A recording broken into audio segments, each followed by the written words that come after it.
রাজধানীর সদরঘাটের শরীফ মার্কেট।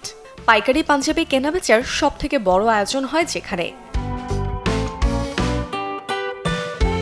রোজার আগে থেকে শুরু হয় বিকিকিনি, তবে অন্যান্য বারের তুলনায় এবারে বিক্রিবাট্টা শুরু হয়েছে বেশ কিছুটা আগেই।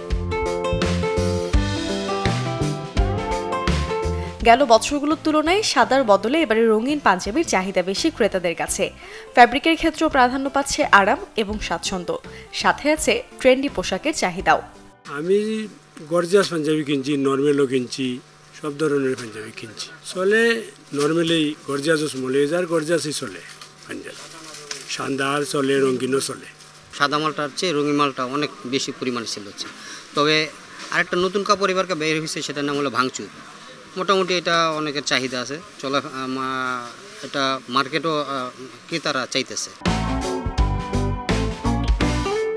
মূলত শবে বরাতের পর থেকে জমজমাট হয়ে ওঠে পাইকারি পাঞ্জাবির বাজার।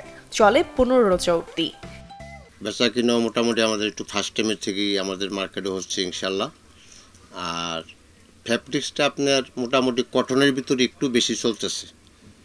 নতুনও কিছু মাল বাইরেছে, মোটামুটি সব মিলে আছে আলহামদুলিল্লাহ, ভালো খারাপ না। এবার সেলটিকটা আগে শুরু হয়ে গেছে। অন্যান্য বছর যেমন একটু মনে করেন দেরিতে শুরু হয়, এবার সব রোজার আগের থেকে আলহামদুলিল্লাহ বেচা কেনা ভালো। আর মালের দামও একবারে কাস্টমারের হাতের নাগালি। আসন্ন ঈদুল ফিতরকে ঘিরে শরীফ মার্কেটে চলে হাজার কোটি টাকার বেশি বেচা বিক্রি। চ্যানেল 24, ঢাকা।